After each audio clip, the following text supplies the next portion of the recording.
और जिन भगवानों की हम पूजा कर रहे थे वो स्वयं जन्म और मृत्यु में इनके साथ ऐसी दुर्गतियां हुई। भगवान हमारी आंखें बंद हो रही थी, हमें ज्ञान नहीं था मेरे दाता, और जो आप कहोगे आपका दास वही करेगा। परमात्मा ने कहा जो पूजाएं की तुमने रखी हुई है ना, मूर्ति वगैरह, वो नहीं रहनी चाहिए, उसको जल प्रवाह कर दो समुद्र में। और केवल कहते हैं गुरु की पूजा में सब पूजाएं आ जाती है, क्योंकि उसमें इतना ज्ञान था नहीं। केवल यही सतगुरु ने बताया कि गुरु की पूजा में सब पूजा आ जाती। वो स्वयं मालिक आए हुए थे, उपदेश ले लिया, और सतगुरु की हाथ से बनी हुई चित्र मिलते थे वहां पर, वो ले लिए और जहाज लेकर के चल पड़ा विदेश के लिए।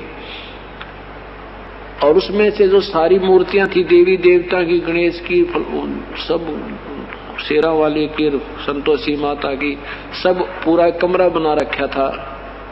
धार्मिक व्यक्ति होते हैं वो ऐसे संग्रह करके रखते हैं, सब देवताओं की पूजा करते हैं, क्योंकि वो भक्ति के व्यापारी होते हैं। और भक्ति का व्यापारी जो है वो लूटना चाहता है कि सारी लूट लूं। गणेश जी ने भी लूट लो, शिव जी ने भी लूट लो, भगवान कृष्ण ने भी लूट लो, इनसे भी लाभ मिल जावे, इनसे भी मिल जावे। तो इसलिए वो सब मूर्तियों की ढेर रखी हुई थी, श्रद्धा होती है। तो क्या किया सेठ जी ने, सारी मूर्ति इकट्ठी करके और चलते जहाज में समुद्र में जल प्रवाह कर दी। और एक मूर्ति अपने सतगुरु की लगा दी। अब वो तो भगवान भी वही थे और गुरु भी वही थे। अब ये आजकल के नकली गुरु अपने आप को भगवान कहलाते हैं कि गुरु भगवान होता है। भगवान गुरु जो है इष्ट हमारा जो मालिक होता है, और गुरु उससे मिलाने वाला एक मीडिया होता है। ये तीन सतिथि न्यारी होती है, लेकिन हमने गुरुजीव को ईश्वर के तुल्य मानकर चलना पड़ेगा, लेकिन फिर भी इष्ट अलग ही होता है। अब उन जहाज के अन्य सेठों ने देखा कि दामोदर जी तो बहुत बड़े श्रद्धालु थे और इतनी देवताओं की मूर्ति थी, ये कहाँ गई। उसका मंदिर देखा, उस जहाज में बना रखा था, खाली एक मूर्ति टंगरी कबीर जुलाए की। तो उन्होंने पूछा सेठ जी वो देवी देवताओं की मूर्ति कहाँ रख दिया आपने, ये क्या कर दिया आपने, कहाँ गई वो। सेठ जी ने कहा कि मैंने भाई नाम ले लिया, और नाम लेने के बाद कहते हैं गुरुजी की पूजा करनी होती है। भगवान ये देवता भी राजी नहीं होते जब गुरु की पूजा करके इनकी पूजा कराता है, इसलिए गुरुदेव के आदेश से मैंने जल प्रवाह कर दिया। अरे ये गुरुजी कौन है तेरा? भैया मेरा भगवान है। सेठ जी ने कहा के नाम है इनका कि कबीर जुलाहा, कबीर नाम है इनका। अब वो काशी के सेठ कहने लगे वो धानक, वो जुलाहा के वो धानक। अब सेठ जी कहने लगे भाई कुछ भी कहो तुम, मेरा तो यू भगवान हो गया और मेरे हृदय ने मान लिया, अब तुम कुछ भी कहो मेरे लिए परमात्मा है। तो उसका नाम कबीर धर दिया। सेठों ने व्यंगात्मक उनको कबीर कहने लगे दामोदर को कि वो आ गया कबीर। और परमात्मा की महिमा, क्योंकि 1-2 महीना सेठ वहां रुका था और सतगुरु की लीला सुनी थी, लोगों को लाभ हुए, उन्होंने सुनाए थे। उनकी सुनी हुई कथाओं को जहाज में अपने अन्य सेठ साथियों को दामोदर 2 महीने तक सुनाता गया जहाज से पार करने में। तो वो दूसरे कहने लगे भी पागल हो गया, न्यू कहने लगे यू आ गया कबीर, वो आ गया कबीर, आजा कबीर सेठ आजा भाई।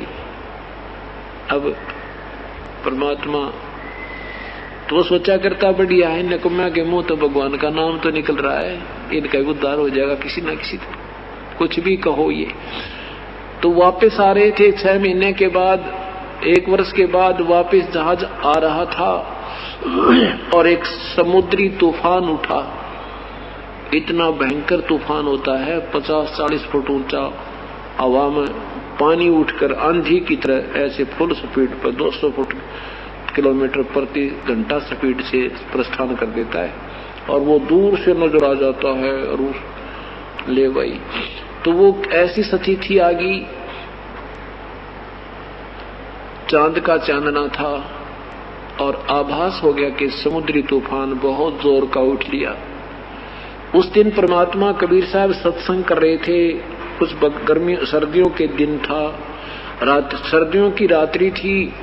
आसपास भक्तजन बैठे थे, प्रभु अपना सत्संग कर रहे थे। ऐसे सत्संग करके ऐसे किया, आसपास बैठे भक्तों के पानी के घने छींटे लगे, जैसे नो पूरा जो है ना एक हाथ में लेकर चलू भरकर ऐसे मार दिया करे नो। तो उन्होंने देखा और फिर न्यू करके फिर न्यू कर दिया। सतगुरु ने उन बालों के दाढ़ी के पानी के जो छींटे लगे तो एक दूसरे कहने लगे भाई। पूछा गुरुदेव से क्या हो गया गुरुदेव? कहने लगे भाई ये भी कोई बात है बताऊंगा कि एक जो दामोदर सेठ है नाम लेके गया था, उसका जहाज डूबा था भाई। वो जहाज बचाया मैंने जाके, और नहीं तो उस बेचारे का अंत समय था। शरण में ना होता ना आज वो कति खत्म हो जाना था। अब वो नादान बैठे थे ना, वो इन्होंने सोचे गुरु जी घनी भीड़ हो रही थी और बात सत्संग कर रहे थे, शब्द गाँव थे, पसीने आ गए होंगे, मन में खोट घना हो जाए हमारा रहता है काफी समय तक कि गुरु जी भी एक आधी बार तो ना कभी झूठ बोलने हमारे सामने बैठे हैं, अन्यों का जहाज बचा के आए। उधर से क्या हुआ कि वो समुद्री तूफान बहुत भयंकर उठ कर आया, तो सब ने अपनी मंगल कामना के लिए अपने इष्ट देव को याचनाएं की, लेकिन वो तूफान रुकने का नाम नहीं ले रहा। और जहाज भी ऐसे ऐसे लगा होने, और दामोदर सेठ बैठे आराम से।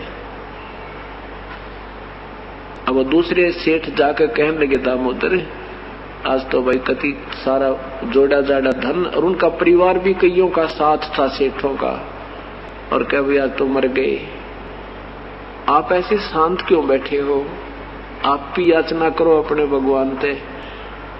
तो वो कहने लगा भाई मेरा भगवान तो गरीब सा जुलाहा है, मेरा भगवान तो एक मामूली सा व्यक्ति है। आपके भगवान श्री कृष्ण जी ने पाठ उठाया था, आपके भगवान जी ने हनुमान जी ने पाठ द्रोणागिरी उठाई थी, इसे मोटे मोटे गदा ले रहे। आपके भगवानों के साथ मेरा भी तीर्ण हो जाएगा, मेरी भी रक्षा हो जाएगी। अब सेठ समझदार सेठ भी होते, समझदार व्यक्ति थे, कहने लगे दामोदर ये समय भाई न्यो खोण का नहीं है, हमारे से गलती होगी, हमने बहुत अभद्र व्यवहार किया आपके साथ, पर आज आप अपने भगवान से भी अर्ज कर लो, यह बात बिगड़ की कती। और यूं कहते हैं पता ना किसकी सुन ले भगवान। परमात्मा बोला भाई थारे तो बड़ा कोई भगत दिखता ना मुझे, और भाई मेरी के सुनेगा, मेरा कबीर तो भगवान भी कोई नहीं, बता कैसे अर्ज करो, थारे सारे मेरी भी बचाव हो जाएगा। तो उन्होंने कहा भाई मजाक ना करे। अब वो स्वाभाविक बैठा था कि ये अपने भगवानों को अच्छा मान रहे हैं, फिर मेरे तो एक गुरुजी की पूजा करता हूँ, इनके बचाव नहीं होगा तो मेरे तो क्या होगा। तब वो खड़ा होकर कहने लगा भाई तुम बैठ जाओ। तब दामोदर जी ने कहा है परमात्मा मैंने आपकी घनी महिमा गा दी, इनका गए, और ठीक है मुझ पापी में इतनी योग्यता नहीं होगी, मैं इस योग्य नहीं होऊंगा कि आप मेरी रक्षा कर सको, क्योंकि तूफान बहुत ही उग्र रूप धारण कर चुका था। हे परमेश्वर मुझ पापी के कारण आपकी बेइज्जती होगी आज, और यहाँ से बचा लो मेरे दाता, और फिर चाहे कुत्ते वाली मौत मार दियो, आपके दास को कति चिंता नहीं, मेरा ऐसा ही संस्कार होगा।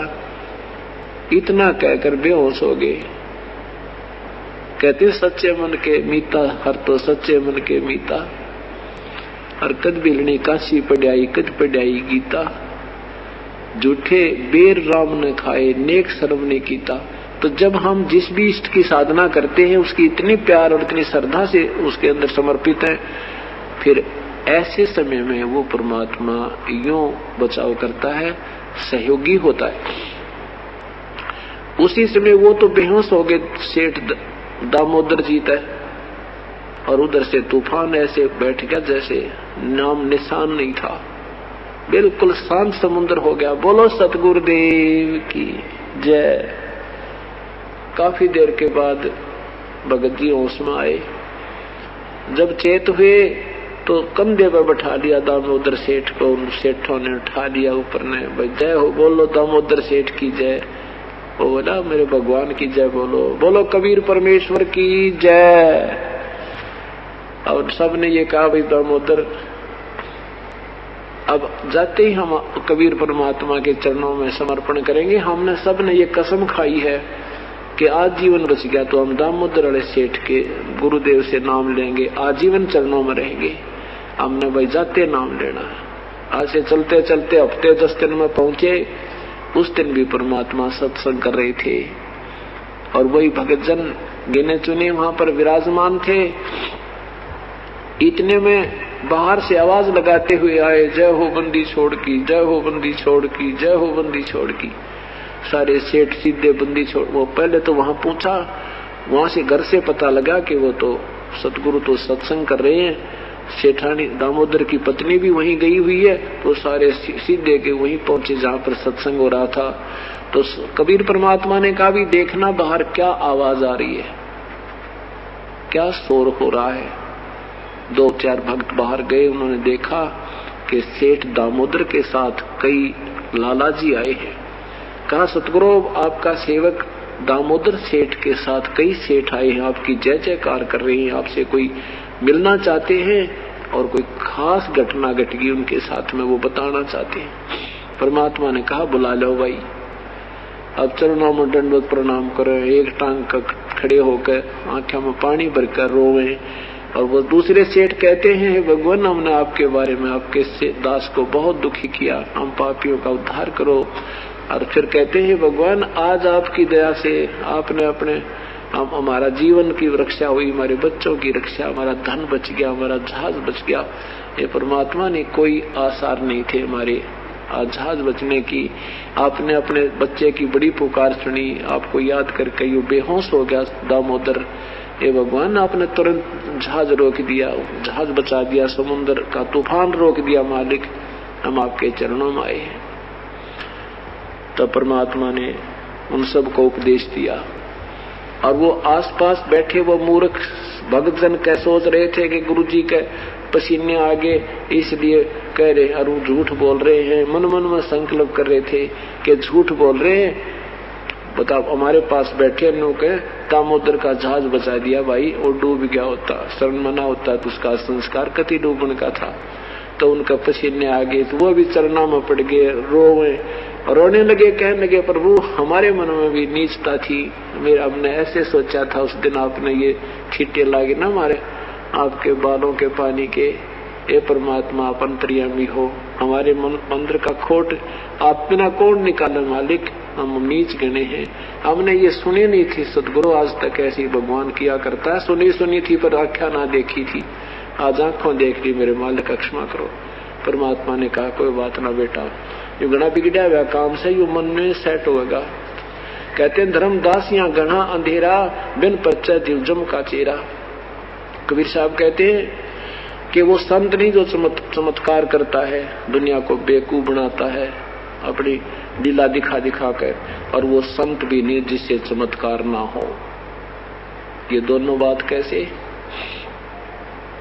कि एक दो सिद्धि प्राप्त करके या छोटी मोटी अपनी जंतर मंत्र करके दुनिया को आकर्षित करने के लिए विशेष क्रिया करते हैं, वो पाखंडी लोग होते हैं। और संत करते नहीं, उनसे आप होया करें, उनसे आप ही होते हैं।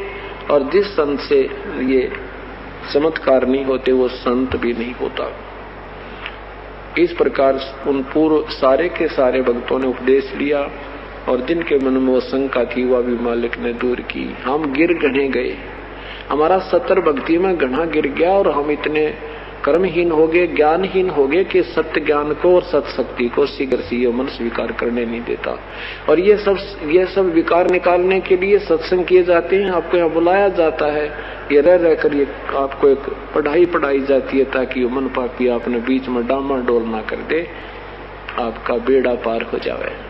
और एक दिन इसी प्रकार आपका बेड़ा पार भी होगा, क्योंकि करत करत अभ्यास से और जड़मती होत सुजान रसरी आवत जात ते सिल पे पड़े निशान। पत्थर भी निशान हो जाता है। ऐसे बार बार की सत्संग सुनेंगे, अपने भगवान की महिमा सुनेंगे, ये मन सरेंडर कर देगा। एक दिन अर्जुन कहेगा भगवान कबीर साहब ही है। अब तो ये काल का दूत है, उन्हीं महिमाओं को गाता फिरता है, उन्हीं पर ज्यादा विश्वास करता था। अब ये आत्मा प्रबल हो जाएगी, इसको धिक्कारने लग जाएगी और अपने भगवान पर पूर्ण विश्वास होगा। और विश्वास